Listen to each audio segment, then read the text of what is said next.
welcoming Sally Pacholok. I get the pronunciation wrong. Is it Pacholok or Oh, Pacholok? no, that's correct, Pacholok. Pacholok. And I think everybody knows Sally from the book, Could It Be B12, An Epidemic of Misdiagnosis, which has also spawned the B12 for children, or B12 deficiency for children, and a series of massive website with a whole lot of blogs on the B12 awareness month, B12 awareness week, B12 awareness day, every year. An enormous following, and of course the film describing how you came to this position and getting it published even wider. Would you like to tell us a little bit about the book and the film and your own history getting into B12 deficiency? Well, I guess the reason I wrote the book to begin with, I never really intended on writing a book. I worked in the emergency department, and I discovered that I had a B12 deficiency myself initially. I had it confirmed by having like blood tests, et cetera, done. And I remember going to a hematologist, and I told him I have pernicious anemia, and he said, "You're too young to have that. You can't have that." So bottom line, he said, "I'm going to do all these tests for you to prove to you that you don't have pernicious anemia." At that time, I think I was maybe, I don't know, 23, something like that, young 20s. Anyway, so I had all these tests done. He was just shocked that I had it. And then he took me seriously and was really examining, feeling my liver, etc. And so I remember leaving that day thinking like, geez, like if I would, and I kind of argued with him, debated, that's why he did all the tests. And I remember leaving that day thinking, and I actually, you have to pay money to see a physician. I think back then it was maybe like $150. And I thought, I can't believe that there's such a knowledge deficit. So that made me kind of get more interested in B12 deficiency. And when I was in nursing school, we had a class called Writing the Research Paper, and I dove into that and I did all my research, et cetera, on that. And as time went on with school, I even did more and more research. So in saying that, when I was still working in the emergency department, I was very knowledgeable about B12 deficiency. So I tried to educate my fellow physicians, nurses about the signs and symptoms. And they would just look at me and kind of shrug it off and laugh and go, "Oh, come on." And so out of frustration, what I did is I decided to write a manual for the hospital for free, just like a manual of what B12 deficiency is, the signs and symptoms, who needs to be tested, what are the tests, why we should be doing this, etc. And as I got more and more information and writing, it turned into a bigger project than I thought, and I perfected it.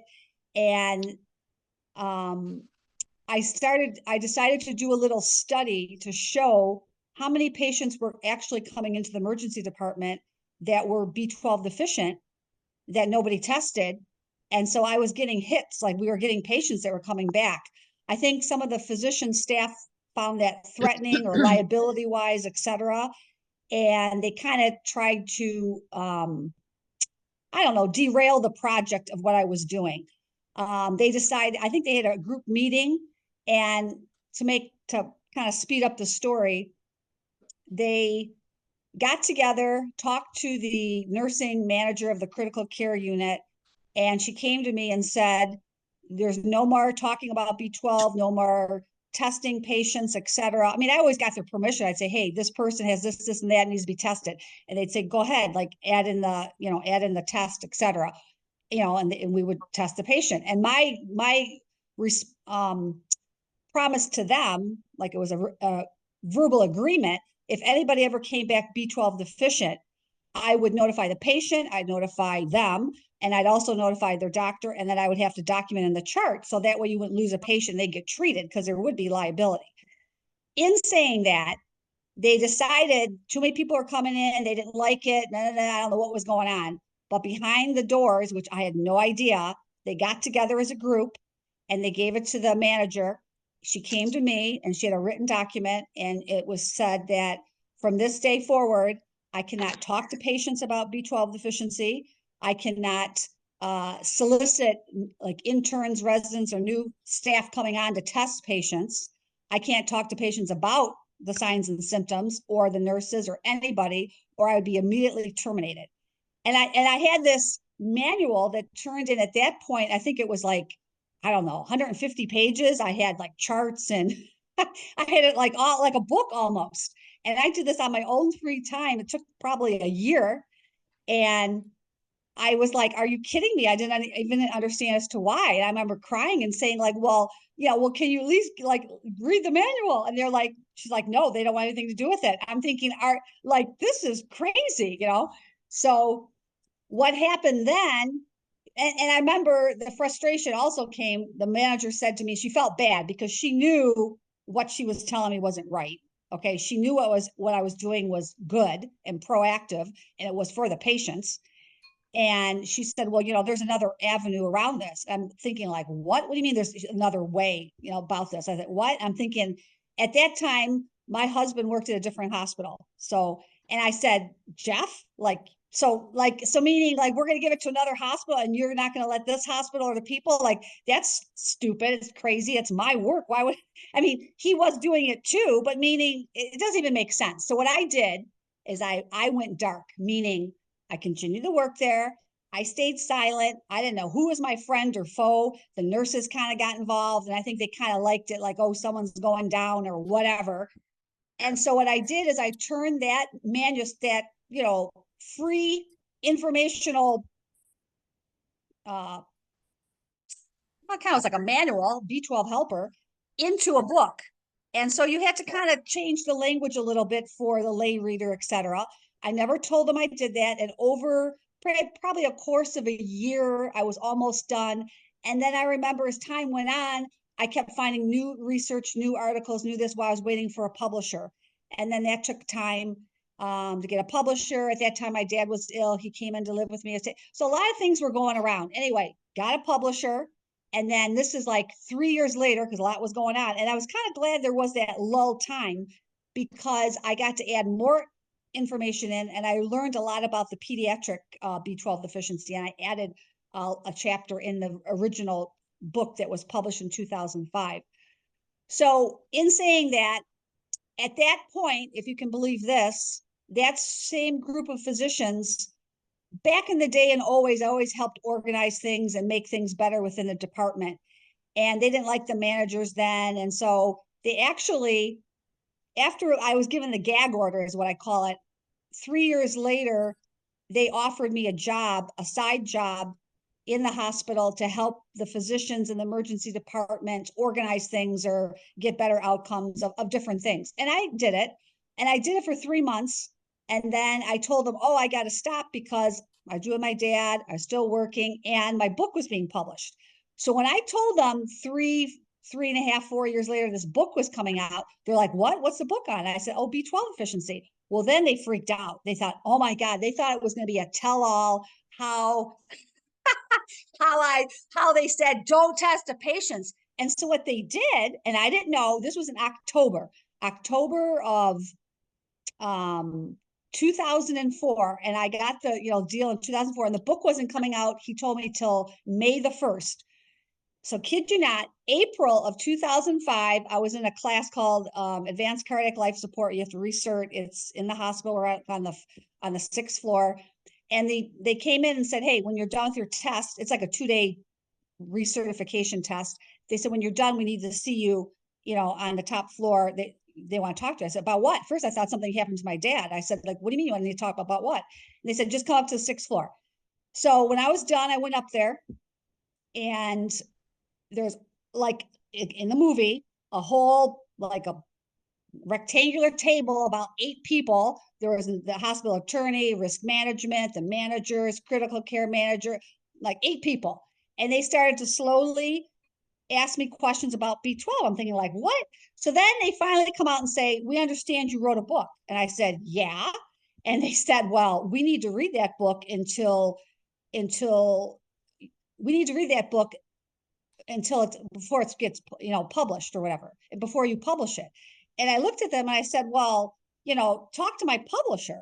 And they're like, publisher? They thought I self-published. So what they were going to do is they were going to shut me down because, obviously they got more money than I have, and they can easily do things like that. So I said, my, publisher. So then when that happened, I really let out and I just told them how disgusted I was with what they did to the public, da da da da. And so it became this, like, not a fight, but that's how the story went. So the movie is true, parts. I would say maybe 80%. And when the first book came out, what they did though is I told them you got to talk to my publisher, and they did. The hospital attorney called, and I called my publisher, Steve Meddy at the time from Quill Driver Books, and he said, "Yeah, I got a phone call." And what he said, out of good faith, he did send them a copy. I said, "Don't send. I wouldn't send them nothing." And he said that he told them though, out of good faith, I'm sending you this. There's nothing written about you, but if you slow down the production or the publicity of the book coming out, et cetera, you're going to be liable and you're going to have a problem. So why I'm telling you that part of it, it made it even more disgusting because they had three people they got a book and they had to comb through and read the entire book to see if I mentioned anything or et cetera, which I never did. And then after, so my issue was, so now you can't even plead that you're ignorant about the disease process, because now three of you have read the book, and you would think at that point you'd want to do something for the public. They didn't care. They just kept dark, and it stayed that way. So that was the part of the book coming out. And I was glad the book came out, so that was good. And I think maybe the book came out in 2005, and I was getting a lot of emails. I think I was on a website answering questions, etc. I made the B12 awareness org, I think in 2009. I got a email from Alyssa Leonard, who's the filmmaker of the movie, and she wrote about wanting to make a documentary. And I said, yeah, good, make a documentary. I think she wanted maybe the rights to the book. I said, no, if you want to make a documentary or whatever. So she did make a documentary. And then that came out, and then there was a very good documentary she made. And then after that, it spurred her to even raise more awareness, more consciousness, that then she made a film, because then she got to hear the real long version of my story of what happened, and she decided to make a movie. But in saying that, the movie very carefully did not, liability wise, I want to protect myself. I don't want people suing me for whatever. The point of the not the film, but the books and the film is to raise awareness. But what went down was sad. So she did it in a very pretty, some things are real, some things weren't real in the movie. The one thing that I didn't was not real in the film. Yeah, you probably remember scenes where my dad was, I think he was living with me, or I was living with him, or I don't know how she wrote it, but then he moved into like a assisted living. In the script, she initially had him going into a nursing home, and I said, you got to change that. I would never ever put my father in a nursing home. And so she rewrote it, and she did it the way she made it come out. My thing is, my dad never went to an assisted living. He lived with Jeff and I for like 9 years, and we took care of him in our house. And I would never put him in an assisted living. So that was the difference. But the reason she had to do that, she had to tell a story, a very long period of time, within 87, 90 minutes. And to do that, you have to wrap things up. So she had to change things to make things logical, or to make it more, I don't know, more viewable.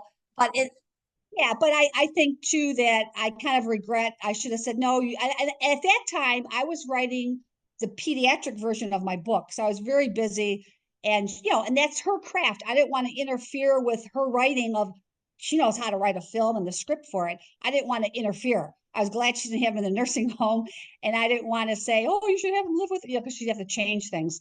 But I think it'd be a good thing to show people that we should be taking care of our elders than putting them into homes. So I think that would have been a positive. So that is a regret that I have. I should have spoken up. Yes, and I recognize that. I know a biographer persuaded Dr. Jandy to consider having his biography written.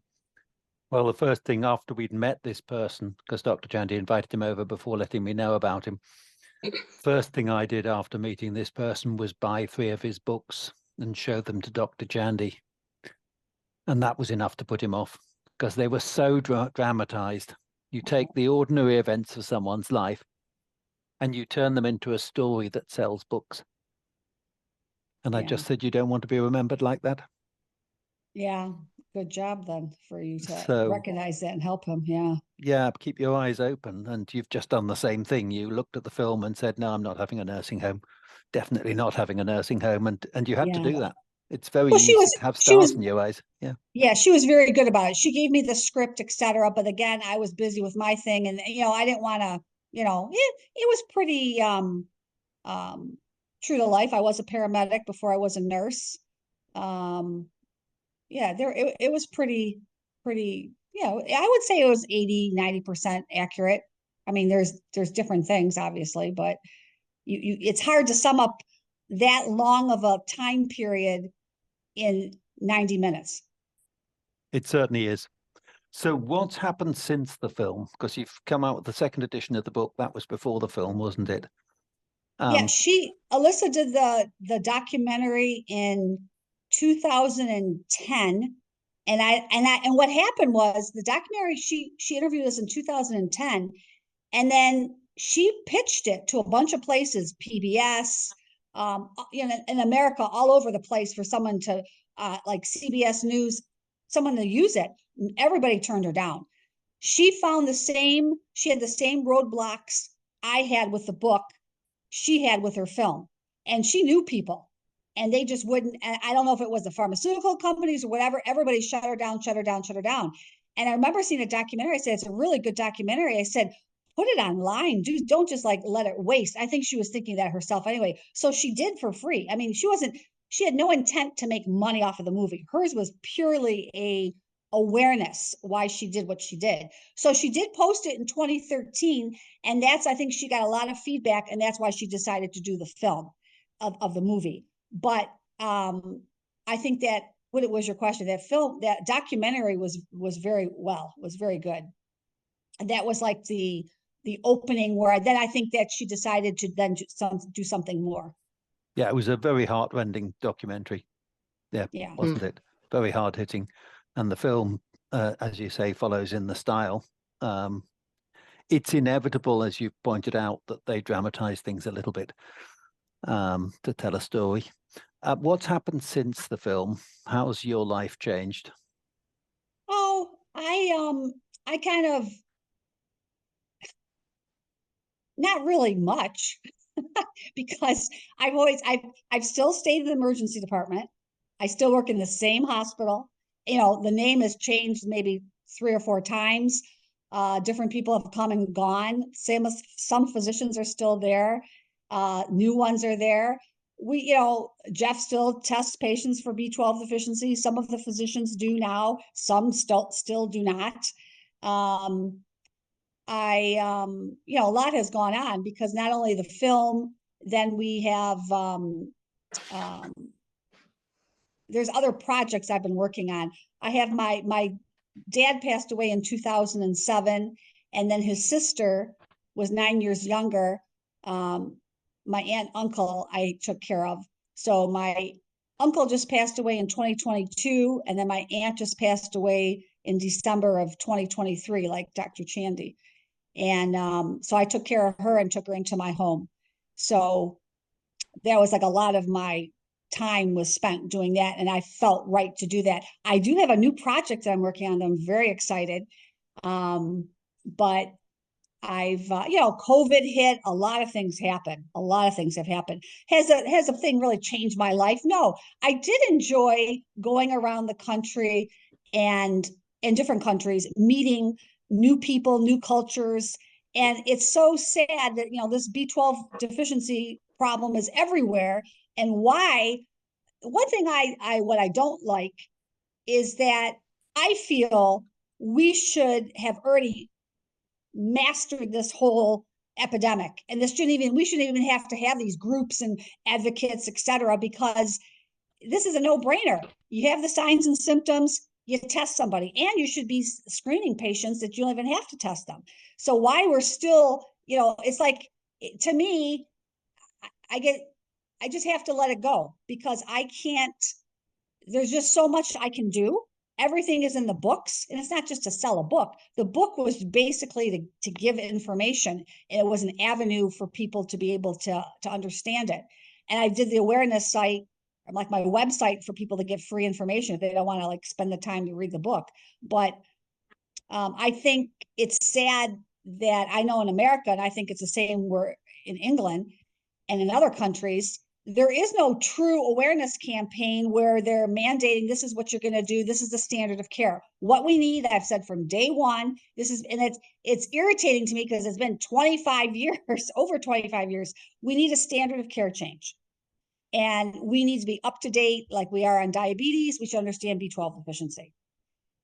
So we did manage to bring about a change to the NICE guidelines. NICE is the National Institute of Health and Care Excellence, and they just issued NG239 earlier on this year, which is it's a B12 deficiency in over 16s, and it's a really big change to the approach. The next difficulty, of course, is that doctors don't have time to read it, so they're just as ignorant as they were before. I'd like to call at this point on Chris Kendall, who is a GP and who has read it and who has been involved in pushing it forward. He's got a couple of questions in the chat. I wanted to know, so in that original project that you described in the A&E, where you were asking for patients, asking if you could test patients, was it just a serum B12 that you were doing at the time, or were you doing a B12 and an MMA and a homocysteine on everyone, or what were you doing? And then why do you think the hospital shut you down? Oh, initially this was back in, oh my goodness, 1999. It wasn't MMA and homocysteine. It was just a serum B12. And because I don't think they understood, I think it was a knowledge deficit why they didn't want to do it. I think they thought it wasn't an ER test. It's stupid.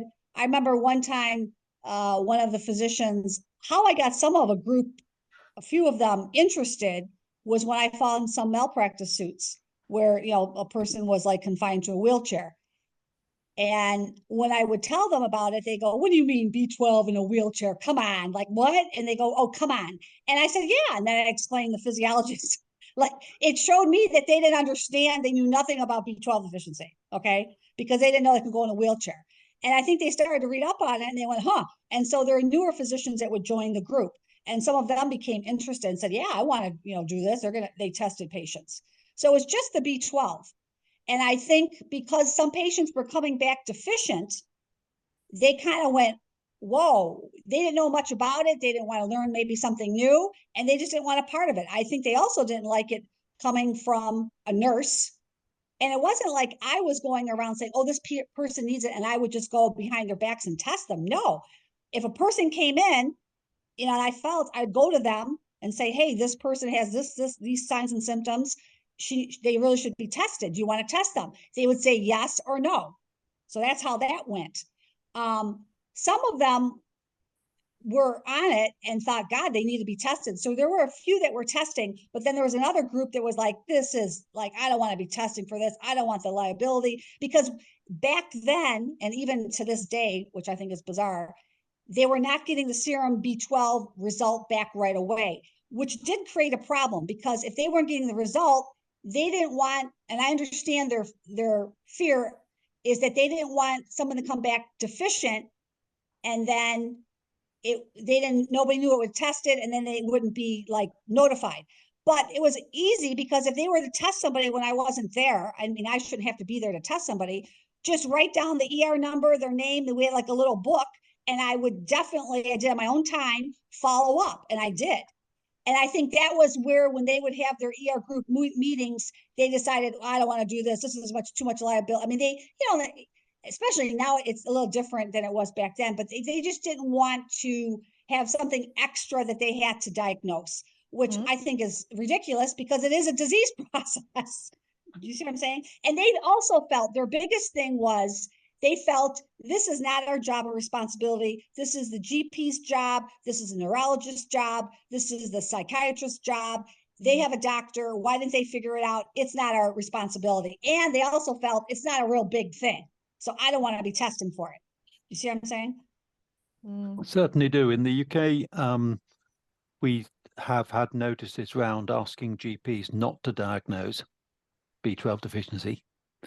And I traced this back to a campaign by a community nursing manager who'd worked out that a quarter of his nursing time was spent on giving people B12 injections.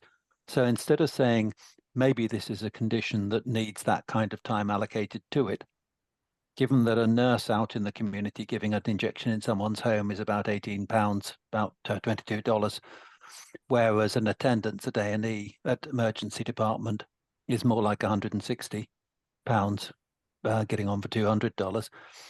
Instead of saying I could save the health service money by continuing to give people injections at home, he said, I don't want my nurses costing me money, so I'm going to pass the costs on to another bit of the system. Well, but that's ridiculous. I'll tell you as to why. Because what I think, what should happen, this is how it should be. You need to teach patients how to give their own injections. You can give it subcutaneously. You do not have to give it IM. And in saying that, diabetics give their own insulin. If you screw up on insulin, drawing it up, you can cause a problem. B12, you could give an extra 0.2, 0.1, it wouldn't even matter. And that's not even the reason. People should be able to drop their own B12, understand how to give a sterile injection, and give their own injections. You should not have to spend that money on nurses coming to do it. And to give you an example, Jeff's grandmother lived in the state of New York. She had signs and symptoms. At that time, I believe she was like 88. She lived till she was 92. But when she was 88, I thought, God, like she's got signs and symptoms. I said, you have to go in and get tested, talk to your doctor. So her doctor, who she loved, he finally did test her, and he kind of gave her some problems around a while. And she showed him the book and said, oh, my grandson's a doctor. And so he tested her, and he was embarrassed because she was deficient. So she had a friend or a neighbor that was charging her, a nurse, to give her an injection.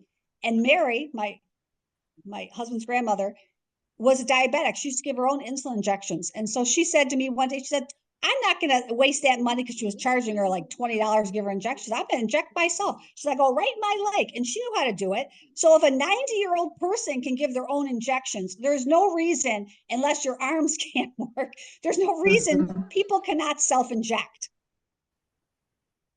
You can't overdose on it. I mean, you have to, you don't want people, everybody. I mean, some people can handle tablets, sublingual high dose methyl B12.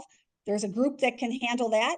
And there are some people that do better on injections. And I feel the way to solve the cost effectiveness, I like to be cost effective, is you need to know your own disease process, and you need to be able to take care of yourself. You should be able to get the syringes, injections, and inject yourself. But you have to learn how to give a sterile injection. That's it. And it's sub-Q. You can't injure yourself. Or you can have a family member learn how to give it. Yeah, absolutely. Absolutely agree. That would be the ideal. It doesn't stop that I believe that's the root of the campaign in the UK against it. And there has been a campaign, just as you have experienced in your hospital, there has been a bit of a campaign.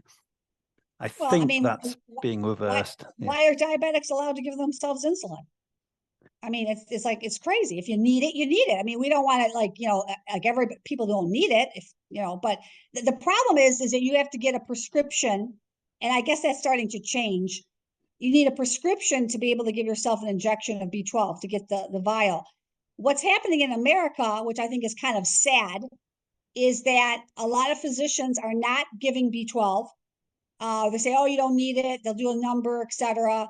And so they're building these, there's like little shops, they're called B12 stores. And there are like naturopathic doctors that they're kind of seeing the need for it, or maybe there's other physicians. So they're jacking up the price, and people are coming in and they're paying a high price to get a B12 injection, which is really sad that people are making money off of it now. Whatever. I mean, I guess it's better to have something than have nothing if you really need it. And then there's places, which I think is even more stranger, that they have these IV infusions, and they're getting methyl B12, and they put other stuff, and it's very expensive. $150, $200. I mean, it's crazy. Absolutely. And the very strangest thing we get in the UK is that beauticians are giving B12 injections with no license. People who are trained to do Botox Well, are there giving you go. B12, and gyms are giving B12 under the Right, counter. right, right. And you think And these people are not licensed. How are they getting away with it? well, and again, it just shows you, even if you don't need it, it's not going to harm you like another, like insulin. You just couldn't give insulin, or you couldn't give many other drugs you just couldn't give. So,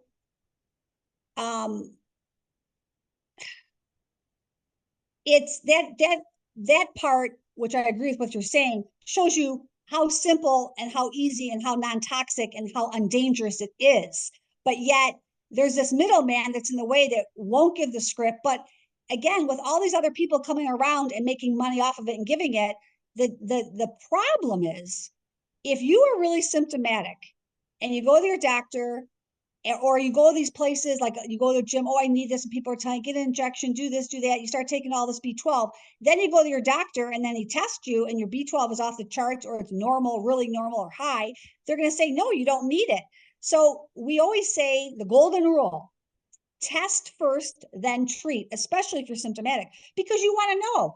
Say you're having symptoms of tremors and weakness, and your gait is unstable. You want to get yourself tested before you start taking all this B12, because, do I have a B12 deficiency? Do I have Parkinson's? Do I have essential tremor? You're clouding the physician from figuring out what you really have. He's not going to know. So then, should you be on B12 all this time when you really don't need it, or did you need it? That's why you should be tested first, and then you treat. Then a lot of patients are saying the physician won't even test them. So then they're forced to go out and get to take B12, et cetera. And so therefore their tests are skewed. And again, there's some people that are on B12 that really don't need it.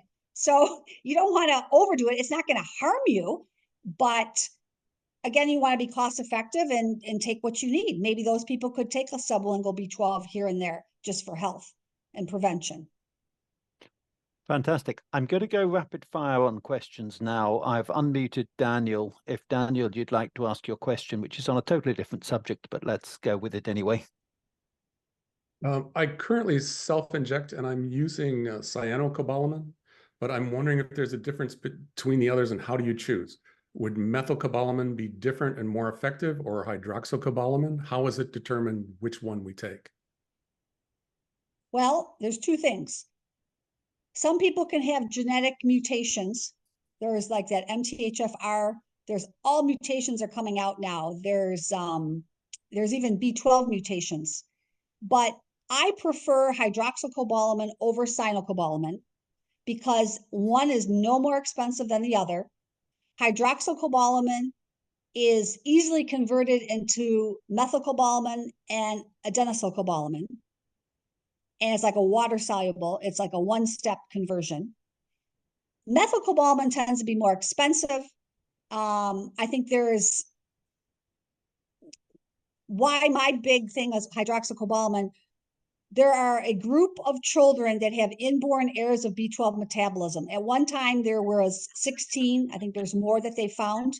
They use hydroxycobalamin for pediatrics, for infants, toddlers, any age. They have inborn error. It's a rare condition. And they have the inability to convert cyanocobalamin into the active form. They should not take cyanocobalamin. They have to take hydroxycobalamin. So to me, that shows you these infants and toddlers, if they're not treated, they will die, or they get they'll get severe neurologic disease where they become blind, or they have seizures, etc. They have to be on it. They can get clots, vascular occlusions, any place in the body. So hydroxycobalamin is the drug they use. They've used it for decades. That's why I use that. How I learned about the different forms was because when I started researching pediatric B12 deficiency, I learned of all these inborn errors. It's rare, but that's what they use.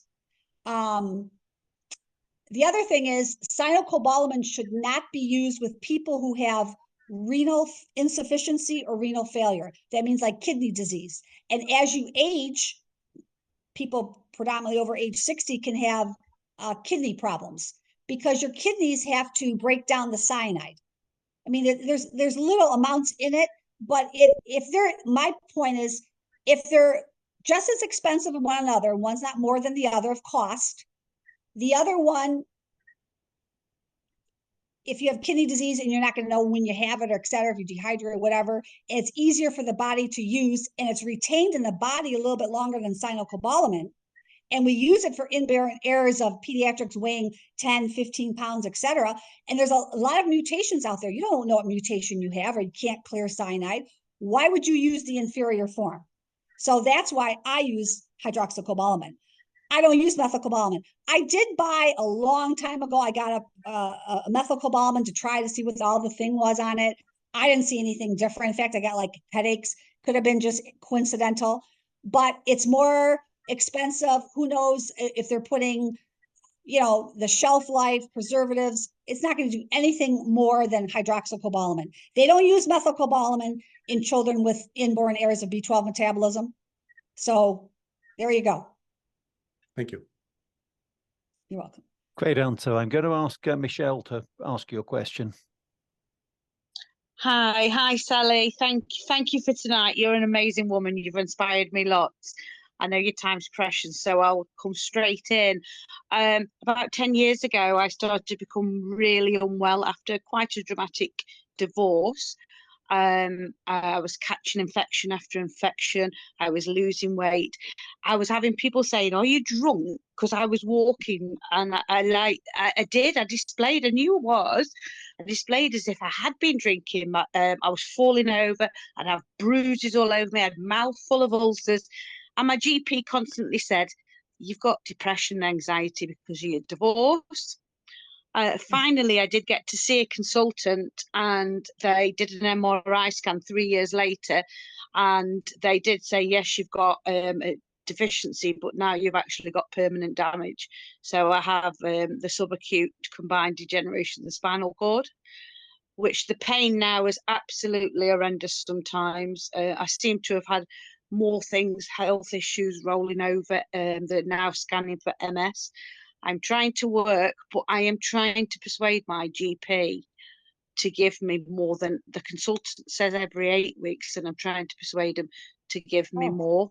I'm actually got a loss of sense of ability in two toes now, which they're looking into, but I do feel it's all connected.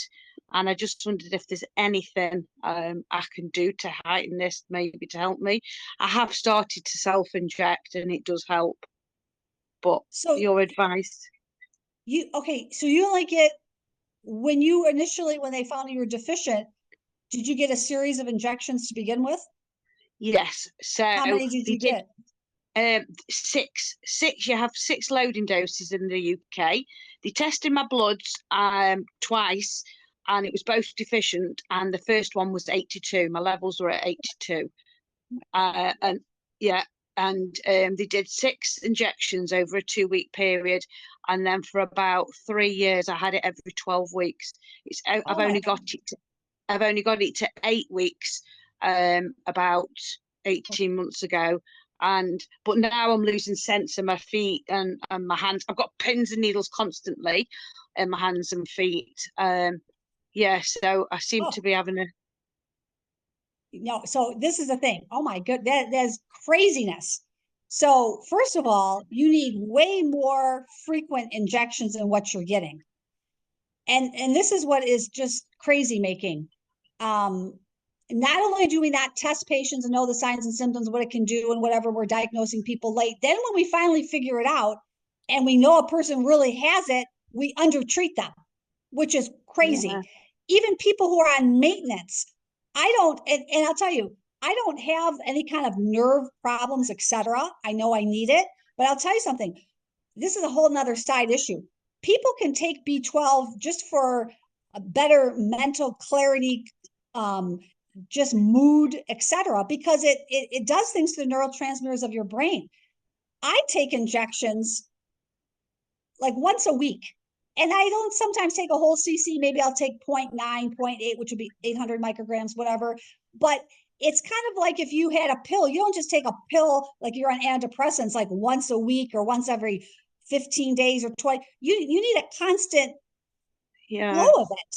And it's not retaining your body. And Yeah. because you have nerve damage and your B12 is so low, your maintenance therapy, you should be in America, they have it once a month. No, it's not going to last you 30 days. Yeah. It'll last in your body, you know. Hydroxycobalamin is retained more than cyanocobalamin, but you should be getting weekly injections. And maybe even if you were to lower the dose and do 0.7, like 700 micrograms versus just to be cost effective to save money, the frequency, it keeps you, because it's going to be out of your system. We don't care what the blood result shows. They should be increasing that. At least every 3 times a month, every 10 days, you should be getting an injection. And you give it sub-Q and you give it to yourself. They should give you a 30 cc vial and you control it yourself. I went, I've changed doctors because of this, well, far too late diagnosis. And when I went to the new practice, they're really good, but I had to fight again to keep holding of the 8 weeks. And they said, well, our doctor will review it, and if it goes back to 12 weeks, that's what it'll be. And I said, my consultant has actually said 8 weeks because of my symptoms. Today, ironically, Sally, I went in because I was going over my numbness in my feet. So I booked my next 2 lots of B12 at 8 weeks. It's my 3rd lot is due on Christmas Day. And I said, well, can I come before? Because obviously the lead up, no, we won't give it you before. We'll have to give it to you after. You can't have it any earlier than 8 weeks. And I had to book in my next one for the 28th of December. Sorry, 27th of December, which is the Friday. So you can't even book it a day before. And I just feel lost of what I can do, and maybe everybody else in the UK. What can we do with our GPs to turn this round? So, I mean, Hugo, you've got the guidelines. So what's the deal with, what we need to do is I need to get a B12 bus and start driving around and give people injections. I don't know. This is crazy.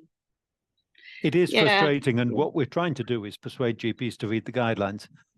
Yes. And the difficulty always is that there's already an encyclopedia in these GPs' heads. They've got enormous amounts of new guidance to read. And to try and get the one bit of guidance that we're particularly keen on into their scope of practice is difficult. But I've written a page on the cost of misdiagnosis. It's now 10 years old, but it was already giving many. If I compared the cost of doing a complete screening program across the whole population versus the cost of all the other diseases just in health service terms, so not even in terms of lost economics. This is in the extra medication they would need to treat the symptoms that they had. And the return on investment was fantastic. So it's just frustrating. Well, it's crazy, because why would you not want to give someone B12 when it's not going to give you side effects or give you problems versus, you might have to have chronic pain. So they'd rather you get addicted to pain relievers or take, pain pills, or give constipation or give other problems, or make you altered mental status if you drive or walk or fall. So it makes absolutely no sense. They'll give you another drug for the signs and symptoms of B12 if they need to, at least you need to have it. I don't know how much, if you have nerve damage, it might not come back, but you're being undertreated. And the question is, why did you have a B12 deficiency? Did they ever figure out what your diagnosis is to why you have pernicious anemia? What do you have? Why was your B12 so low? And regardless, you still need to be treated. It needs to be upped. And they start, they're going to give you neuropathy drugs because you have numbness and tingling, but they won't give you the B12. B12 is a lot cheaper, and if that works, you need to add that into your repertoire of your health. I sit away and I wonder, is it lack of knowledge or is it ignorance? Because I actually feel, when you go in and you ask, they are, I feel like they're giving you the most precious drug they've ever got, because it's it's just hard. And as you know, when you're in your symptoms and you're so poorly, it's very hard to keep fighting for it. Yes, no, I hear you. Michelle, I'm going to move on. Emma, Sure, you have but a couple thank of you. questions. Yeah, You're welcome. Emma, you have a couple of questions. Hi, so thank you so much for this. I've got a million questions, but obviously we'll only pick out one. It actually follows on from what that lady was saying about, I don't know how much you know, seeing about the UK, seeing your reaction suggests you don't know, that there's this whole culture, and I've got to be careful what I say because there's excellent doctors out there, but there is a culture of doctors, for example, my cousin, who are not interested, don't believe that vitamins play a part in medicine at all. In fact, she told me B12 was just a trend that will go away, just like the vitamin D one did. And it's a constant battle. And from being on one of these B12 Facebook groups, my jaw is on the floor, has been for a few years, about how many people are getting told complete nonsense from their doctors. And now this isn't because the doctors aren't good doctors, it's because they just don't know this information, and they potentially aren't even be educated properly. Some people say they only get a day's training at uni. I don't know how much of that is true. So my question is, a bit like you said earlier, I had to walk away for a little bit because it was just too much for me to cope with, because you can see the problem and you can do nothing about it. What can we do? It's going to be the tiny steps to educate people. Thankfully, my GP here is awesome, and she said, look, this isn't what we usually do, but you clearly know what you're talking about. I'll let you get on. And I buy it from Germany now, and self-inject every other day. I have done for a few years. They won't treat my son at all because it's not the done thing. He's been very poorly all his life. He's 17 now. So she's been good. I've got Crohn's disease. My consultant was brilliant. He said, hands up, I don't understand this, so please teach me. They're the best doctors in the world, because actually I'm not suggesting I know everything, but we can work together to work it out. But sadly, there are so many doctors and GPs in the UK who just don't know about this because they haven't got the education. I plan to, it's one of my dreams, I plan to write a book about my life and my son's, because it was so tough what we went through. That's one little thing I can do eventually. What can we do as people who are passionate at getting that message out there that this is being treated so badly? Well, I think the number one, I've always said this, I think how this is going to change, what we need to have happen, is I think we have to educate the medical community. If the medical community is not educated or re-educated, it's never going to happen. And we're going to have all these roadblocks. So the way to attack the problem is, and I thought of this one, I thought, God, maybe like and then we got busy with COVID and different things, but like in 2025, like every month you hit a hospital and you give, an educational lecture. I think what needs to happen needs to be like continuing education lectures. We have to educate each hospital, and it has to be like a campaign, and you start it. Once they're re-educated and you show them the data and you make it simplistic, maybe like a PowerPoint lecture, etc. I know every time I would give lectures around the country when I was doing for the film, etc., I give the PowerPoint, physicians would come up and go, oh my God, I didn't know about this, and they learned so much, etc. They want to do it once they learn it. Maybe not all of them, but even if you got 30%, 50%, it's a big change. The only way we're going to put a dent in it is by re-educating physicians. And there have been a lot of physicians in our hospital that are on it. I mean, they've helped their own families, etc. And they will test patients now. Not all of them, but you can't have this 50-50 thing. So I think the way to attack it is by re-educating the medical community. I think also, and it may be different in the UK than in the US, etc., they have to practice under guidelines also. So I can understand that and respect that. So what we need to do is have a standard of care change, and the people in power that make protocols, etc., they need to attend. I think the insurance companies need to see, etc., and they have to learn through it. And we need to change the way protocols are being followed in the US and in the UK. That's the way it has to be done. I absolutely agree. It's just knowing, as just a little person, who hasn't got a medical degree and who people don't really want to listen to. How do we do that? I don't think there is an answer, but the guidelines thing is interesting because they're not following our guidelines at the moment. Yeah. So Emma, I'm going to come on to some other people who've got similar questions. Can you ask about your question about the movie, which was also quite interesting? I didn't have one about the film. Okay. Oh no, I think that was somebody else. There's one. That's Elaine. Yeah, Elaine. Come on Thank in, you. Elaine. Yep. Hi.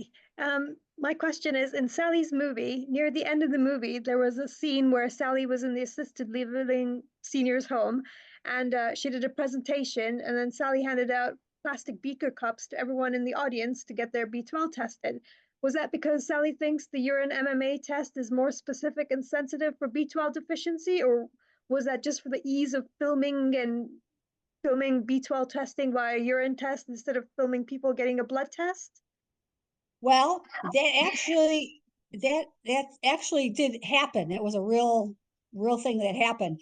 What I did do was I did give a lecture to a assisted living community, and I gave the lecture, and then it wasn't that night, but I had come back, and people who were interested in getting tested, we tested their urine with the urinary methylmalonic acid. Eric Norman, he's a doctor, a PhD, did a lot of research back in the 80s, and he actually came up with a urinary methylmalonic acid test. And it is a truth. They do it in pediatrics to find if they have the inborn errors at birth, etc. So it is I don't think it's maybe a better test, but it's non-invasive. So you're not poking people, etc. So Eric Norman always felt the urinary MMA was the best test. You'd have to have literature out there to really compare. But they both are reliable, blood and urine. He felt the urine was better because he could calibrate it going by renal function. If you have, like, say, renal failure, you can have false elevations when you do the blood test. So that's why he felt the urine was better. And in the elderly community, you can have renal failure, renal insufficiency. So that kind of corrected that. But that was true that we went and we tested patients. And in that patient population, I think we tested only the people who want to be tested. They have to have consent and all that stuff. And we contacted their doctors. We came back with 19% were B12 deficient by using the urinary methylmalonic acid test. So it's kind of a good community test to do. So That sounds pretty good. So I'm going to move on to Richard's question, which is feedback from the when you were pitching the film. Richard, are you able to ask your question yourself? Hi, Sally. Just interested to know what feedback you got from those who you pitched the film to, what the general feeling was. Was it a kind of intransigence, or was it kind of ignorance about the importance of the subject, or how production companies really got back to you, if at all? Oh, so I had nothing to do with the film. The Alyssa Leonard she used to make films in college, and she did things for some space things back in the 80s or whatever. That was her craft, that she was a film director. That's what she went to school for. She approached me. So it had nothing, I did nothing with the film whatsoever. I helped her go around when she showed the film to, present and talk, etc. But I had nothing to do with the monetary value of making the film, which cost a lot to make a film. I mean, she did this out of the kindness of her heart because she wanted to spread the word of what's going on with she felt it was a good story, and she found the frustration in the beginning when she had her documentary that everybody pushed it away. So her next idea was to make a film, and then she heard my long version story because when she came to do the documentary, and I used to talk to her on the phone, etc. So she decided to make a film. She had children, and they were graduated in college, and she had time now to do stuff. And so she got back into making films because that was her profession. So I had nothing to do with the film whatsoever. But she was very nice where she did let me read the script and asked and etc. So. Okay, thank you. Fantastic. I've asked Julia to unmute and she hasn't. So I'm not sure whether I'm going to read out her question for her. Why are doctors so scared to do more frequent injections? How can we explain to them? She's always scared that some doctor or nurse will ask why she injects so often and tell her not to. So the question is, why are they afraid, or she's afraid to tell them that what she's doing? both? It's mostly why are they so afraid to do frequent injections, but you also know- why they might stop you doing your own injections. Well, part of it, I kind of, you know, I'm not just anti-physician at all. My husband's a physician. I'm not anti-physician at all. And you have to take care of so many people, so many problems, etc. And I can't blame them in a sense. To defend them, it should be written in the literature for them to follow the protocol. If their guidelines are telling them, oh, you shouldn't do this, then I can understand them why they're feeling like they're doing, you know, they don't want liability if something happens. I mean, you could pass away or something happened to you and they go, oh, this person was injecting like every week. That's what did it, which is not true. But you have to kind of understand where they're coming from. They're not going to, you know, they're not going to be up on every disease process. And if it's not written, then the question is, if I was a physician, why isn't this written for me to follow? This is how we should do it. This is why I'm saying we need a standard of care change and we need better guidelines for them to follow. If our higher ups would just get, if the physicians would get involved and get their higher ups to get involved and get a standard of care change, it wouldn't be such an issue. So I kind of, you know, they're kind of put in the, you know, then they feel like they're practicing like not how they shouldn't, and they don't want the liability, so they say, screw it, until it's changed, this is how I'm doing it. And I also think they don't want people to keep coming in. You know, they have so many patients they can see per day. They don't want people to keep coming in the office for injection. Well, first of all, you should be able to self-inject, more cost-effective, etc. And then they don't want people just to, and then you can't put, one thing I want people to realize, you can't put all your eggs in one basket. There are many signs and symptoms of cobalamin or B12 deficiency that share many other disease processes. And you don't want to always take everything as B12, everything is B12, when you could be having another disorder with it, or maybe it's completely a different disorder. So they have to kind of test and look for things, etc. But when they rule out everything and they can't find anything, even if your B12s are maybe like a little low and not like deficient, they still should give you a therapeutic trial to see if it helps you.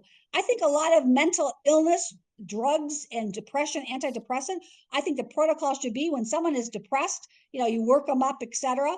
I think the first line drug should be B12 for them to try, especially because of mutations. You know, that MTHFR mutation. There's that A1298C and that C677T. That's a common mutation. And then there's other B12 ones. People, I can't tell you how many nurses that I work with are now on B12 of their relatives. They go, oh my God, I feel so much better on the B12. I mean, they do. And yes. I work with a lot of people who are kind of cranky that really need to be, that should try it. And it makes it, you know, it kind of like evens you out. It makes you normal, or as normal as you'll ever be. It does. Yeah. We used to have to say to people, it's not like having a cup of coffee. You won't feel a jolt from the adrenaline, from the caffeine, but it will make you normal. Your colleagues will notice, or your friends will notice first. We know it does. It has to do with the pathways of neurotransmitters. It only makes sense. Doesn't mean that, you know, you should stop your antidepressants, etc. But anybody going in for depression or any kind of mental illness, and this is my frustration, when patients come in the emergency department, we have to kind of medically screen them, clear them to send them where they need to go. They should always have B12 deficiency ruled out and worked up. Every patient. And do we do it? No. Why we should do it? You do not have to be anemic to have a true B12 deficiency, so they can't look for it there. And we know B12 deficiency causes mental sluggishness, mental illness, depression, all of that. It can be schizophrenia. And the other big reason why we should be doing it, people abuse nitrous oxide, not just teenagers, but people, young adults in their 20s, 30s, and even tweens. Nitrous oxide inactivates B12. So you're going to get variations of patients that, you know, they use it once or twice, can get into trouble, or people who are healthy that have no problems with B12 can become B12 deficient. I think, which I think is sad, we are going to get some help in the future because so many people are abusing nitrous oxide that are in young adults that are becoming wheelchair bound because they have injured their nerves, like true severe pernicious anemia that was never diagnosed, and they have demyelination of the spinal cord, the subacute combined degeneration, because of the nitrous oxide abuse. And there are so many articles, if you go on PubMed or look at articles, so many articles being published by physicians talking about a patient who abused nitrous oxide that has all these neurologic problems. So that is one avenue that we can use them to help us with the B12 deficiency campaign. And my frustration is, if you look, and this is why I can't understand why there's this block in them.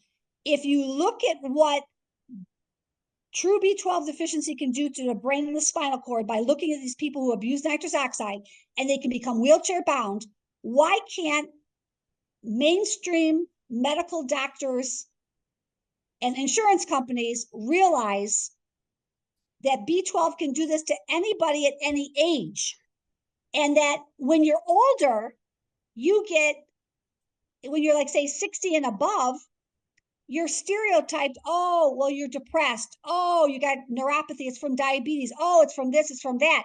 It's like, so if you see what nitrous oxide can do to a totally healthy young person, that can happen to an elderly person. So you have to rule it out. And it's so cheap and I think this is the problem. It's so cheap to treat that they want to use other expensive pharmaceuticals in the place of B12. We think that's fundamentally one of the problems. I personally think there's another problem. And the other problem is that we all believe we're developed nations, and therefore we cannot believe we'd have nutritional deficiencies. But my answer to that is most of the food we eat is not food. It's food with no food in. So low-calorie food is automatically food with no food in, because food is calories.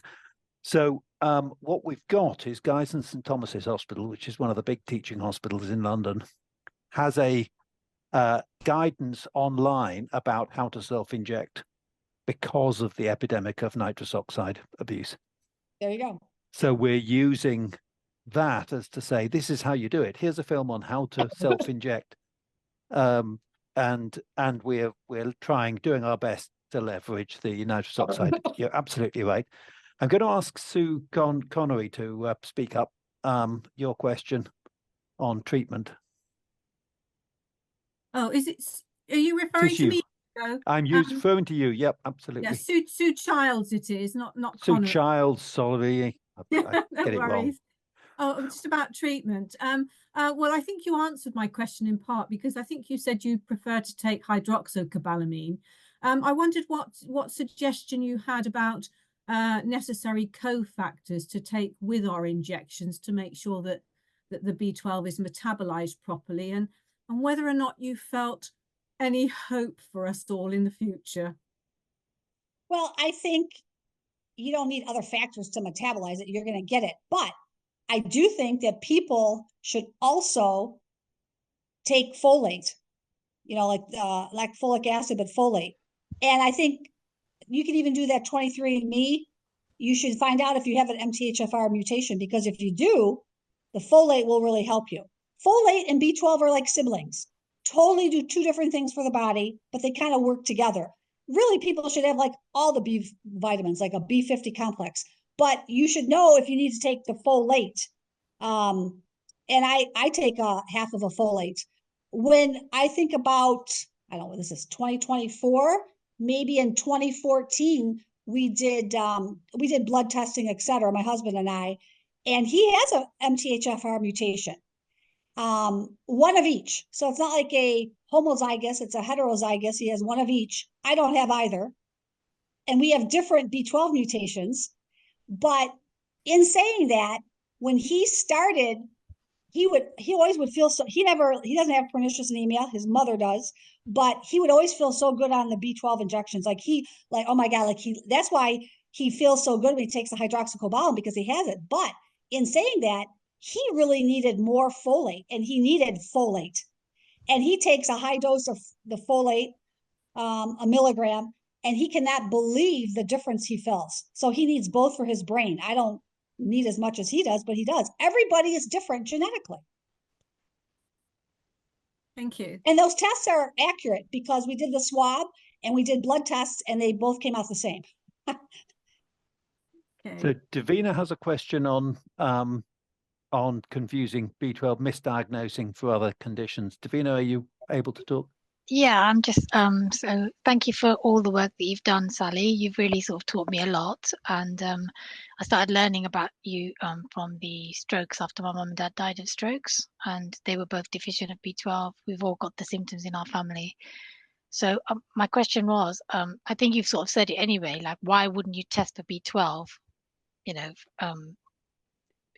for everybody before you start diagnosing things like dementia, or that's something that hasn't happened. I was never, before my B12 injection, I was never actually tested for anything. So they've just put me on injections because I had so many symptoms. So I don't know what's caused it. So this is what I'm saying. So like when you said about testing, it is important to do before you're given the injections. And there's also the folate as well. Like a lot of people are, the food is fortified with folic acid. And I've just found out that anyone on arthritis medications, they're given folic acid as a treatment. So that's just against everything what we're saying. Well, they give folate, but they don't give the B12, which is a big mistake. And the thing Yeah. is, if you give a person enough folic acid or folate, they share the same pathway. So if you be some of the clue that gives a physician that someone's B12 deficient or folate is their red blood cells get real big. They call it macrocytosis. They're ignoring those as well.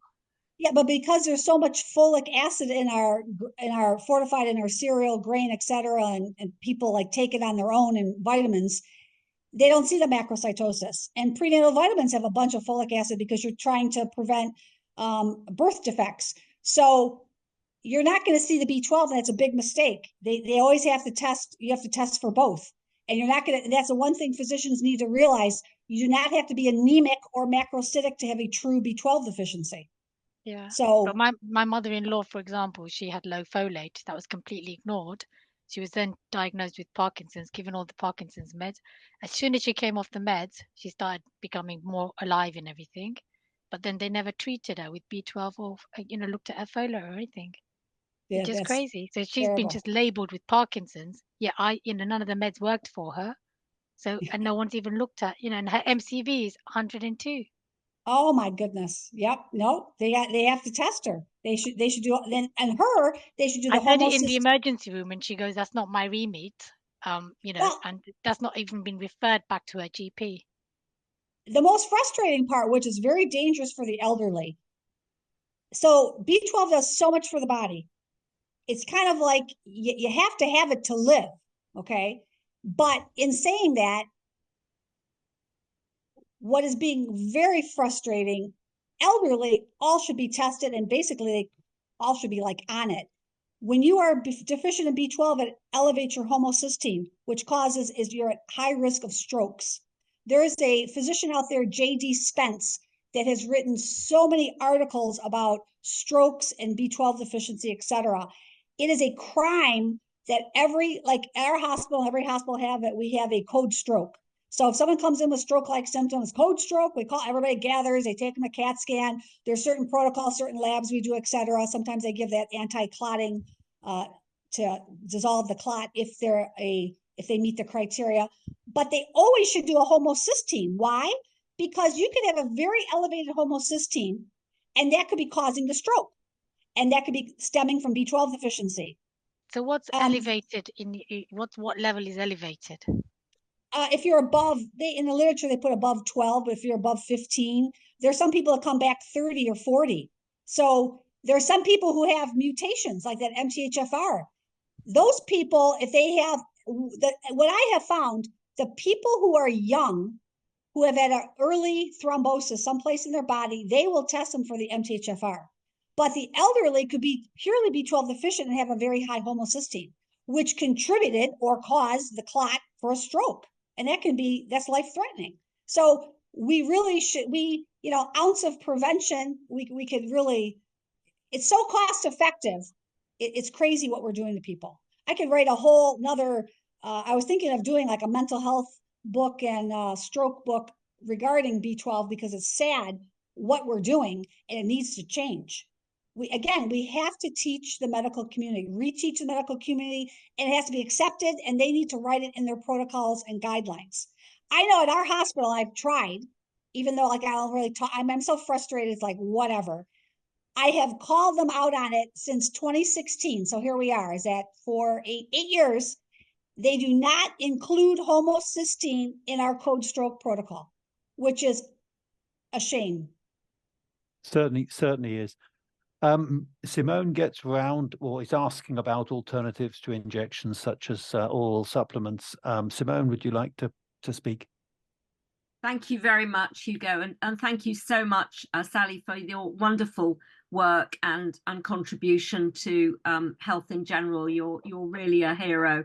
I was really asking about effective oral B12, such as the liposomal ones and the sublingual, and whether they are in any way helpful for people who perhaps struggle with giving themselves injections or getting hold of the injectables. I don't know anything about the liposomal B12. I do think the methyl B12 sublingual ones that kind of melt, or they're called lozenges, that are not cyanocobalamin, and I would do a 5,000 because you can't absorb that much. That may prove to be helpful. Do you know what I mean? I will take those in between my injections just for kind of, especially when I go work in the ER for brain. It kind of, I still like my injection, but it keeps me. It's not like if I didn't have an injection for a month, it kind of does help your, not a mood stabilizer. It just does. Even my husband says, it's like, before he goes to work, he'll get his injection before work, because it just kind of, you can handle the stress of all the patients and the flow of things and the emergent things that we do. It really does help. And it's kind of like you're calmer, but we both do take in between sublingual methyl B12. Maybe it's overkill. It's not going to harm you. I like it. The comments from both Maggie and from Sally are, thank you so much for the wonderful work you're doing. They haven't got a question, they just wanted to thank you. Anne and Tony Croft are asking, I'm not sure which if it's both of them on at the time, the trouble that they've had with general practitioners, family physicians. Anne, would you like to speak up? It's Tony, actually. Tony, it is Tony, yep. Yeah. My wife's actually is a nurse, and during her pregnancies had severe depression. And it was not a very low hemoglobin, and all those years ago, eventually ended up being hospitalized with severe depression. But we didn't connect the two things together. It's only been recently, when in the last 4 years, when she was becoming really depressed again, and we went to see the GPs. But the first GP was very dismissive of the whole idea. They did the blood tests, and her hemoglobin was very low. Her red cells are very large, and not very many of them. So it looks like a megaloblastic anemia. But they've just said they would not put that down to B12. But it was this complete bigotry, and we really had a big falling out in the surgery with 2 GPs in actual fact, and had to appeal to the senior partner in the end, who did listen to us, because my background was actually in pathology. And so he listened to what I was saying, and then had a look at, retested the results, but they weren't really looking at B12, and he was more open-minded, but a lot of the messages just aren't getting through. And it's how on earth do you bridge that gap? Because they were really rude to her, and it was a terrible time. And at one point she was hospitalized for her depression. She was in hospital for nearly 4 weeks. She was so ill with it. And eventually we've now got her on every other day injections of B12, and she's been on those now for 4 years. She has all the supplements to add to that as well, to make sure that all the cofactors are there. But it's not just about absorption. The B12 seems to be, there's the classic B12s, and then there's a lot going on in the metabolic pathways further down. And I think there's a range of disease, if you like, or disease manifestations in the metabolic blocking of these things. And there just does not seem to be any, there's a few advocates out there, but you generally people just do not get it. They don't understand it. But at least now we get the every other day injection, and the difference in her is remarkable. But if she misses 2 days, she starts to go downhill again. It's just so, you know, it's with her, it's particularly intense. Well, I wonder if she has some part of an inborn error. There are sometimes they can express themselves in adulthood, so she should get good genetic testing for that. But or she can continue what she's doing if it's working. I think we have to accept what we're doing because we can't Right. get past that bigotry barrier, I don't think. Well, I'm sorry to hear it, but again, education. I think maybe collectively together we should do a you know, I don't know, like a major city. Like I think hitting maybe like one state or one county or one area that you keep hitting the hospitals and giving them educational lectures. And then you invite people, heads of insurance companies, like heads of the NHS, you know, people in power that could do something. But then again, the thing with this pharmaceutical companies, I'm telling you, there's something. Alyssa Leonard had very many connections, a powerful woman, and she came up with roadblocks and she had ins. So that just, it showed me like, wow, this is what we're up. I mean, I knew what I was up against, but even people who had ways in with people, she was rejected. So you got to make yourself wonder, you know, what's really going on. So we have to kind of take care of our own health. But I do think there's still hope. And I do think we have to start educating. Fundamentally, I Absolutely. think it does come down to money, because I think there's tens of billions of medication that would not need to be taken if people were well. And so there's a big incentive for the pharmaceutical companies to prevent doctors finding out what makes people well. But Sounds cynical, but I calculated the numbers. One thing I could say is that there's such a huge burst in mental illness that they could use any help they could get. This would really put a damper. I mean, there's such a problem and we're losing so much money trying to take care of people, et cetera, that they really should, you know, allow B12 to come in. And that'd be an excellent study and excellent, you could help so many people by giving B12 testing in the mental illness population. Absolutely. And so many of them are undiagnosed and are out there that are really suffering because they have this condition. And if you take an antidepressant and it's B12, you're not going to get better. Yeah, absolutely. Leslie, you had a question about the side effects that sometimes occur when you start B12 injections. Yes, just to let you know, my daughter, when she was, you know, sort of, we found out she was B12 deficient, her homocysteine was 33, which was very worrying at the time. She's on 3 monthly. She was on 10 weekly B12 injections. She's now on 3 monthly. When she started to have them, she erupted in acne, and I didn't know whether you'd come across any cases like this. It subsided, and then about 12 months later, it started again. And the ongoing issues we've got now is instead of being on her face, it's all in her hair, her scalp. And we're not getting any with dermatologists. And I didn't know whether you come across any of these symptoms, you know, sort of with people that you've treated. I've read about them. I've never actually seen it myself. So it's rare, but it does happen. So I guess the question would be, is there anything in the preservatives? And if she tried a different form of B12, does it create the same problem? Reaction. Or should she do it instead of every 10 days, try every 2 weeks to space it out, or try the sublingual in between? Yes, I think she needs more often, but obviously it's talking to your daughter who hasn't got the knowledge that I've got. And I tell Hugo and the others quite a lot. It's like, you know, sort of hitting your head against a brick wall, which is very sad, really. You know, she did say to me, she said, if ever I feel as bad as I did, I would go back to the doctors the nurse who is B12 deficient and is being treated for leukemia is not listening to me when I'm trying to tell her about all the knowledge that's out there. And I email the doctors, she just turns around and says, I haven't got the time to read all of that. I'm thinking, you know, and you're B12 deficient yourself. It's one of the conversations I've had frequently with doctors, that the number of patients who are knocking on their door, because in the UK, doctors are paid per year per patient. So if the patient comes knocking on their door, then it costs them money. They've already got the income. And if the patient doesn't come knocking on their door, then they keep the money and they don't have the cost. So it makes sense to keep people well.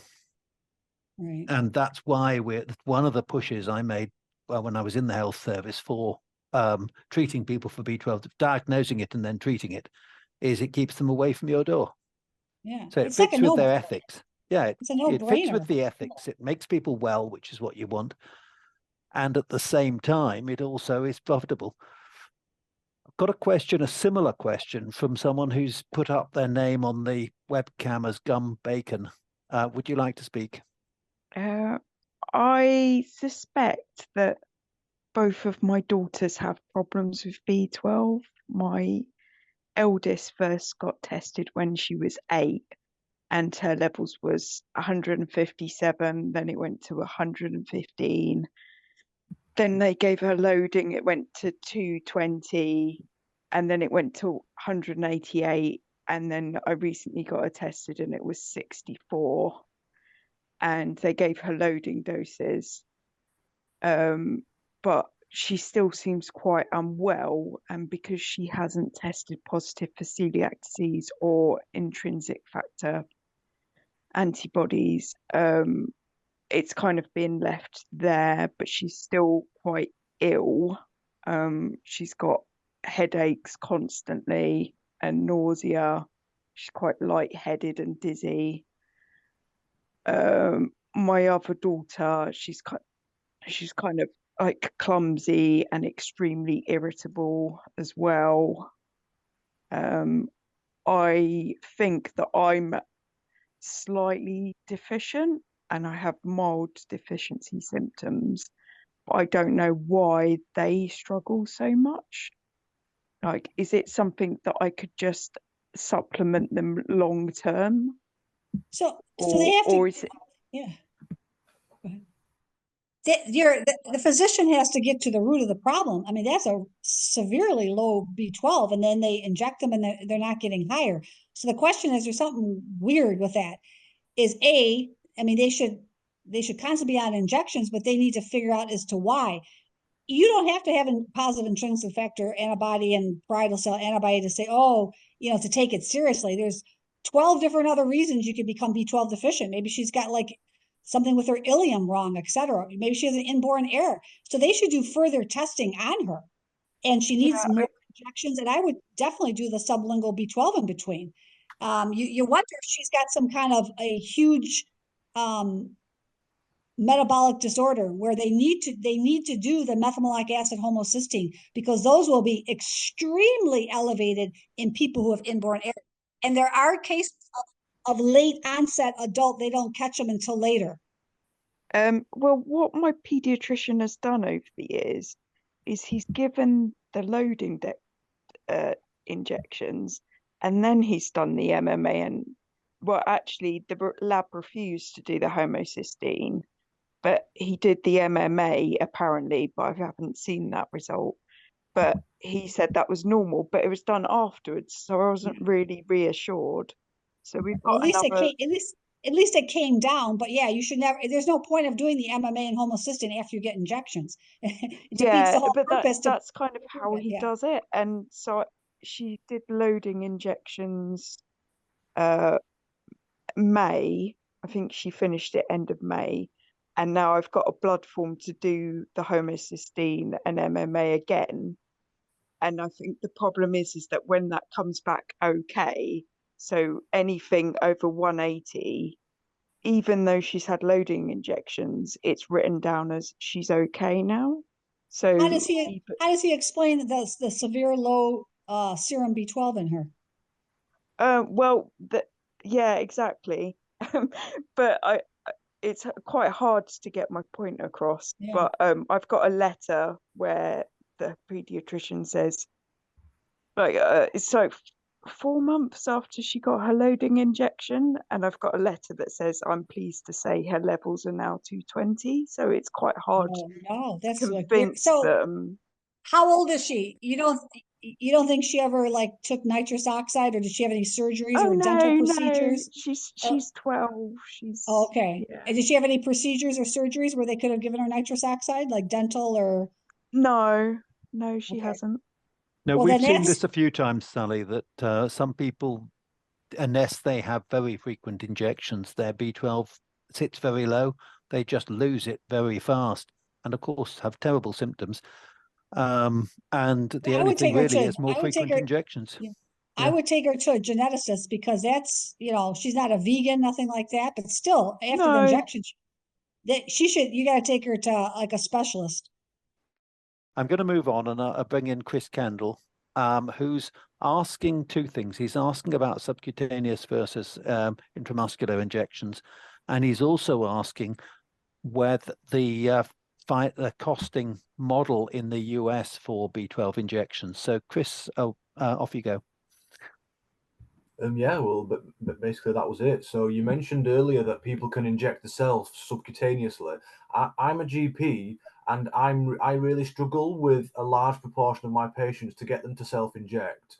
There's obviously the cohort of patients who are B12 deficient often struggle with mental health problems and anxiety, and needle phobia seems to be quite prevalent as well. But I do feel that if there were getting people to inject themselves with insulin is obviously far easier than B12. We use like a blue needle for an intramuscular injection, but I haven't seen any evidence that it works subcutaneously. And I've seen some people in our support group that have said they tried it and it didn't work. And with it being a water-soluble vitamin and injecting into the fat, I just wondered what your experience was of people doing well with subcutaneous injections and where it came from. Absolutely. We all take subcutaneous injections of B12.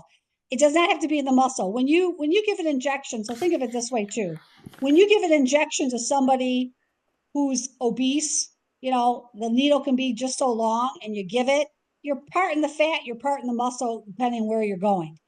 You have the capillaries, it eventually gets in. I used to get IM injections all the time earlier, because that's what it said to do, IM injection. But the reality is, move to sub-Q absolutely works. I've been doing it now for 40 years. And what I do for like pain wise is I use the smallest needle. I use a 27 gauge, 1/2 inch needle, and you just plummet it.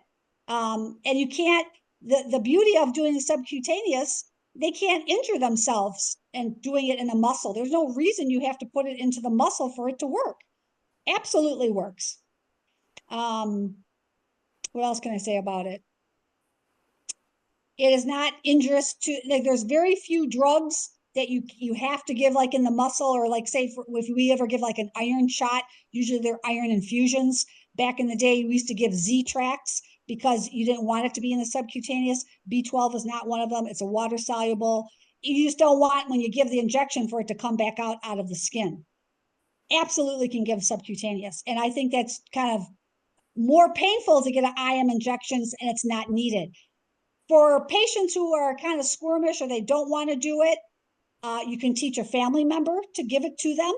That would be a way to do it.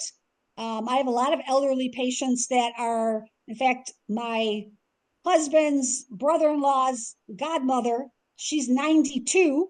She gives her own B12 injections subcutaneously. Absolutely works. Blood work comes out the same, etc. So before we go on, I'd just like to tell everybody who's on a time limit that we've reached the end of our scheduled time. If Sally is okay hanging on for a little bit longer, then sure, I'd be delighted to carry on. But for anybody who needs to be away, it is now 8:30 in the UK.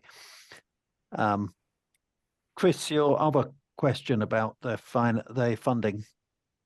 Yeah, so you said earlier on about it seemed like a struggle for patients in the US to get their B12 injections, and obviously I can certainly understand why GPs are reluctant to give a treatment which they don't believe the patient needs any more frequently than they think that the patient needs it. And obviously it's an education issue on the part of the GP, but obviously it uses their nurse's time, and a GP gets paid the same amount of money no matter how many times you see that patient in the year. Whereas in the US, it's obviously it's mainly private healthcare, isn't it? And in my head, sort of people are insurance companies or themselves are paying per interaction, things like that. But maybe I completely misunderstand the American system. And are you able to just tell us about sort of how that works in the US?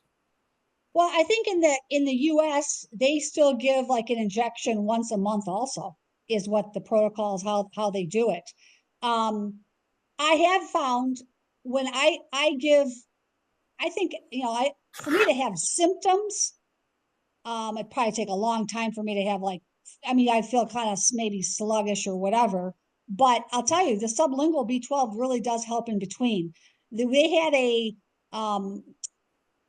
the B12 that I use, hydroxycobalamin, went to a different pharmaceutical company and it was out of stock for like 6 months. And I had to go to cyanocobalamin because there was nothing else there.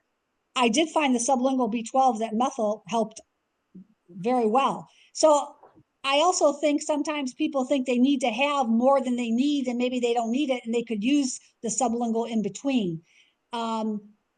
American physicians, I believe they go by the once a month injection.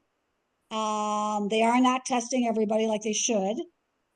People can take sublingual on their own, but in America, what people have told me, I've never seen them, but they've told me because they said, oh, they were alerting me that my book is there.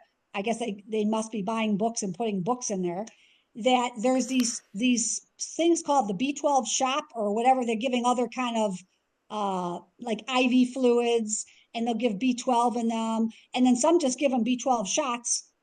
But you have to pay. I think they're just like maybe like there must be a physician or a nurse practitioner or somebody running the clinic, because they're allowed. They're popping up in different states throughout the United States, and people will go there when their doctor probably will not give them an injection, or maybe they don't have insurance, or they say you don't have sometimes people want a boost or whatever they call it. They'll go there and they get it. It's not like they have to have it's a licensed person giving it, but I guess that's now being allowed in America, which I find kind of interesting, that we won't treat the normal patient that comes in when you're doing a whole series of tests, but yet these people will go to these other clinics to get it. They're probably going to them because maybe their doctor's refusing them, or maybe they don't have medical insurance, or they're younger, or they are using drugs or whatever. I don't know, but they can get them that way. And that's probably been recently in the last 5 years that these shops are turning up. And there are a whole group of naturopathic doctors. They'll give you anything, but they tend to be very expensive. And I think that's sad that if you're on a fixed income, if you're elderly, or you got a job, you got insurance or this or that, you shouldn't have to pay extra money to get something that you should be able to get. And I get it. You don't want, if I was a physician and I say I was a GP, I wouldn't want an office and all these people coming into me, oh, I want a B12, don't want. That's crazy. You have to have a condition that you need it. Yes, you can use it for mental illness or mental health, but there has to be a way that we teach the patient. It has to be accepted in medical practice, and we have to have a standard of care change. And we have to have guidelines, because you can't have one guy do it this way and there. And I get it, liability. The physician is in a pickle in a sense. So I don't take that lightly, but we aren't doing the job to bridge the gap. And I think we could do a better job to help everybody involved. Thank you. Liz, I've asked you to speak on behalf of yourself and Alex about other kinds of supplements that go alongside of taking treatment for B12 deficiency. Would you like to talk? Yeah, so we've talked about cofactors like folate, but Dr. Norris, who spoke to this group last time, mentioned lithium, which I'd not heard about before, and mentioned taking lithium supplements. Is this something that you've come across and would recommend? I've never heard of that. I know lithium is a drug that we use for mental illness, schizophrenia, etc. It's a a controlled substance. It's a prescription drug, so I've never heard of that. Yeah, I think this was in the I- context of off the top of my head, I would raise as a flag. There's something wrong, but there must be maybe a different kind of lithium, or so I can't even comment on it because I know nothing about it. But I do know lithium is a prescription drug, and it's used for mental illness. So I would have to read his stuff to even. I can't even comment on that. No, I was thinking of it in the context of taking iron, vitamin D, magnesium, methylfolate, and so on. And Oh, yeah, I think those are the all amount of important. lithium was minute, was far lower than the drug amount. Yeah. I was surprised to hear it myself, and I haven't done my research in the last month either on it. But I was thinking more in the context of that you often have to take a whole basket of different things. If you're short of B12, you're probably short of other things as well. Well, not just of short of B12, but people should take vitamin D. I mean, you should get levels to see where you're at. Some people don't metabolize it right, or they're not in the sun, or they can't, so they're higher risk. So D is important, but you don't want to overdo it. The fat soluble drugs can stay in your system, so you can get toxic. You got to be careful of A, E, D. That's why they do blood levels. If we had the campaign that they did for D, years ago, 20 years ago, you didn't hear anything about vitamin D. They did a big campaign, and it's all over. Everybody's taking it for it cures this, it cures that. But yes, but B12 pernicious anemia, that people died, and they called it pernicious deadly anemia. People used to die from it. We don't accept it, which is crazy. But yes, magnesium is good. You have to have calcium. You can't have too much. If you don't eat dairy, you gotta, there's everything works together for the body, for nutrition, for health. Yeah, D happens to be one of my bugbears because it isn't actually a vitamin. Because the body can manufacture it, it can't be a vitamin by definition. Because vitamins are things the body can't manufacture. It doesn't stop you taking it as a supplement, but you can manufacture it from sunlight. Right. And therefore, by definition, it's not a vitamin. But I'm sure I would just end up in an argument if I had that conversation. Speaking of arguments, I'm going to ask B12 Society, I think that's Heather, to tell us a little bit about the various groups and the work that's being done between all the different charities to bring about the change in the guidelines and publicizing the new change and those kinds of things. Hi everyone. Hi Sally, nice to see you. Yeah, so we are all part of what's called the B12 Alliance. I think maybe Katrina could be on this call, and Carol from the Pernicious Anemia Society. Hugo's part of it too. There's quite a few different charities, organisations, the B12 Institute in Rotterdam, the Homocysteine Society from the US. We're all working together to create better awareness of B12 deficiency.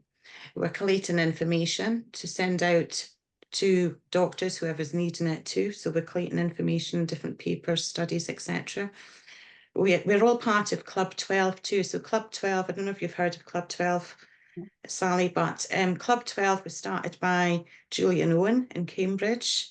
So it's all the B12 experts all over the world. They're all working together to try and get better means of testing and treatment for all B12 patients. So there's lots of scientific studies going on in labs and everything.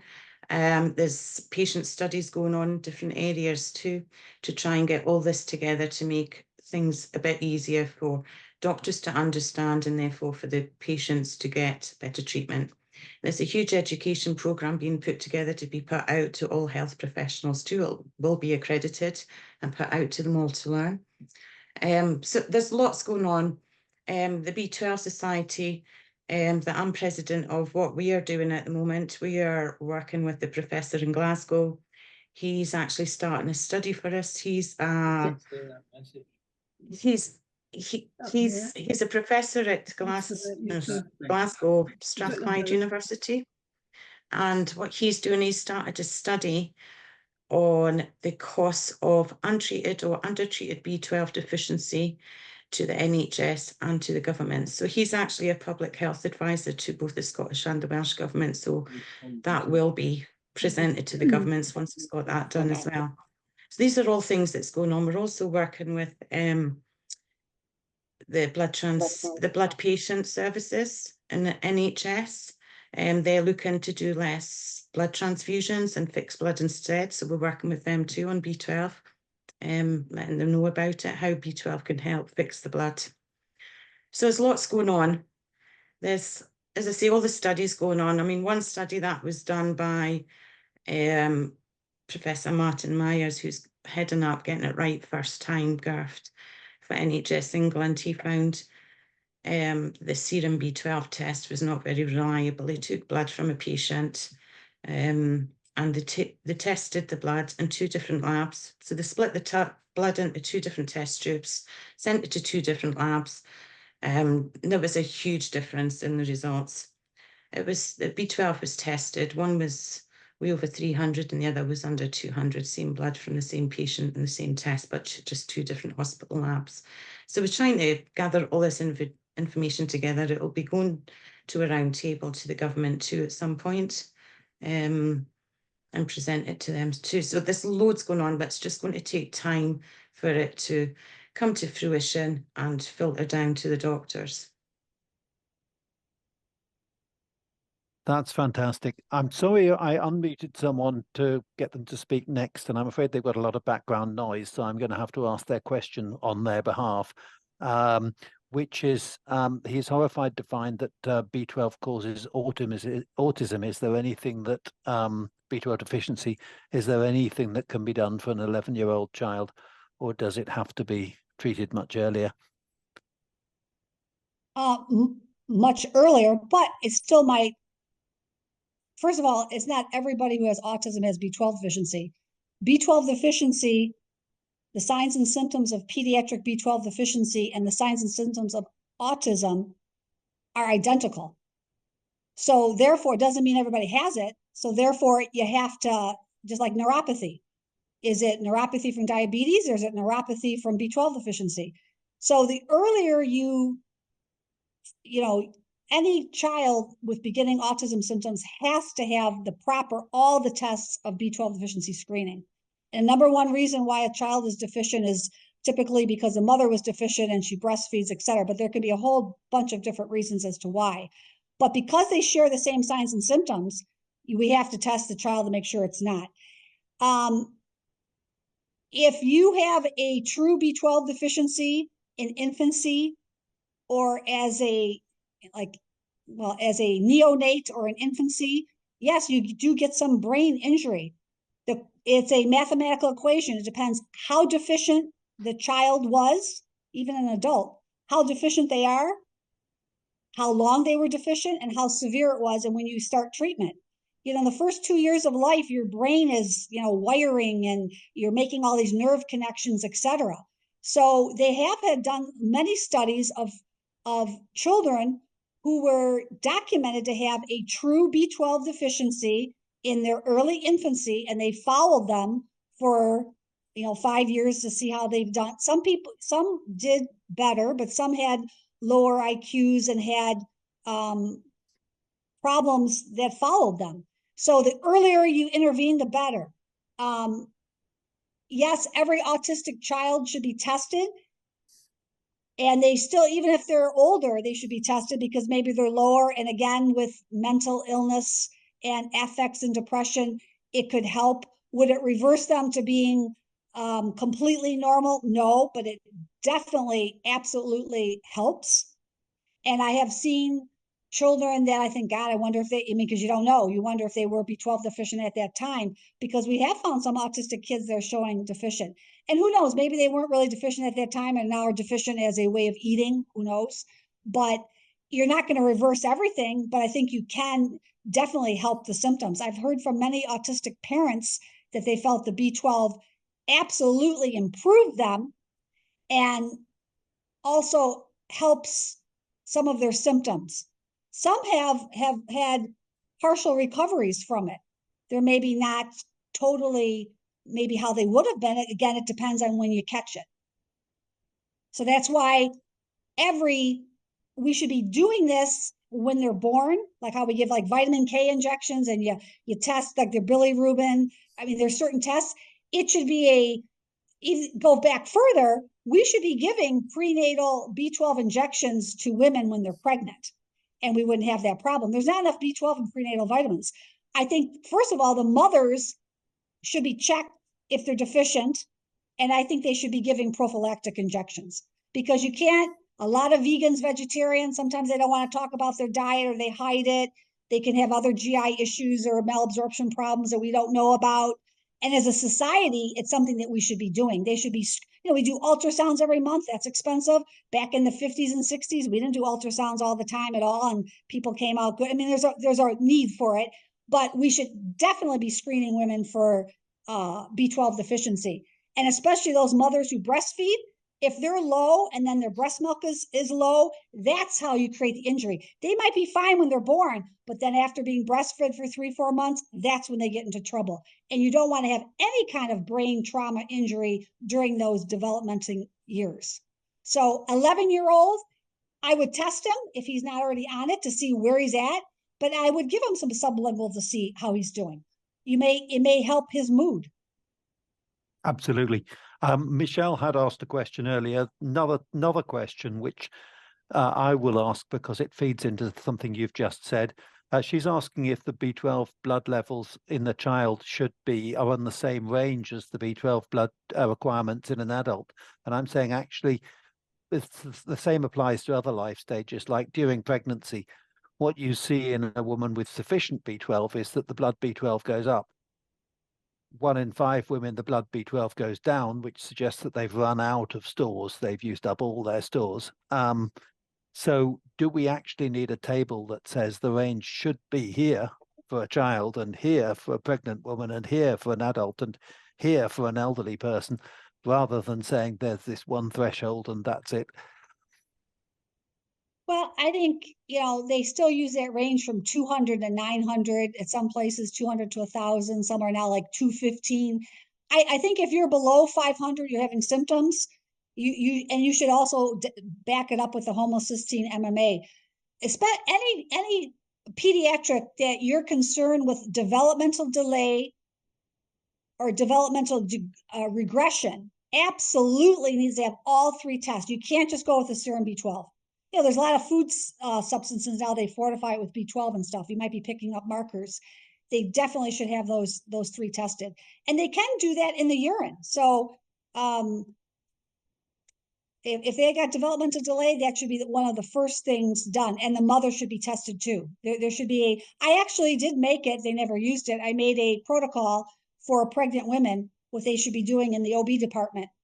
And I'll tell you something, when you really think about it, why in the 60s and the 70s, autism wasn't a big thing at all. In the 80s, when the DRGs came, when they stopped, people used to get B12 injections all the time in the office. I've talked to so many elderly women in their 80s and 90s that said, yes, we used to get B12 injections every month when we were pregnant. That all stopped. And why? It's not the whole cause, but it's part of the cause. I don't care if you helped 10 people out of 100 that are being affected because of untreated B12 deficiency maternally, not the mother's fault. It's our health care system's fault that we could just even help 10 people, even 1 out of 100. We should be doing that. Anyway, they were giving them B12 injections and we've stopped that. And there's been a rise of autism. And I think that part of the percentage is I call it BABI, a B12 deficiency acquired brain injury. It's from B12 deficiency. And we're not seeing it. And I lay it out in the book to describe what is going on. Absolutely. We're well past our closing time. I'm sorry I left my microphone up and it mutes itself. There's lots of messages of thanks on the chat. Thank you very much, Sally. It's been absolutely fantastic. Do you have a final thing to say for B12 Awareness Month, and remind us when B12 Awareness Day is? And after that, we'll say good night. Okay. Thank you for having me. I've enjoyed myself. Lots of good questions. B12 Awareness Week is September 23rd through the 29th. And B12 Worldwide B12 Awareness Day, it's always the same as September 23rd.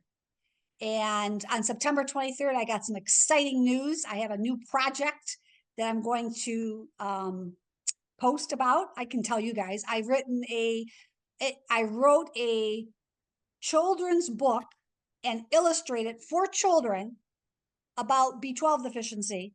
And it's a character and she loves pigs. And so I drew them all out. And it is a kid's book, probably for ages 4 to 10. But I'll tell you, it has all real information about B12, but it's a storyline and it gets magical, so it's fun for the kid. But the parent will read it, will learn from reading it, and the child subliminally will know things about B12. So it's another avenue of how to address this epidemic that's not being attended to properly. So Absolutely hopefully maybe fantastic. I got it back. I don't like the colors, the colors. So maybe early October, but I will, I'll give a little. You'll be announcing it on the 23rd. Yeah. Yes. Yeah. But you guys know earlier. Yeah, that's absolutely fantastic. We're really looking forward to that book. Thank you so much for the books you've written, for the work you put into keeping Lisa Leonard straight on not over egging the pudding, not making it too dramatic, but keeping it reasonably real. And thank you for the work you continue to do, raising awareness across the states and across the world. Thank you. I mean, we do need vitamin D in this country. It's Britain. It's got no sunshine. But thank you very much, Sally. Okay, thank you. Nice seeing you again. Bye-bye. Bye-bye, Bye-bye. everybody.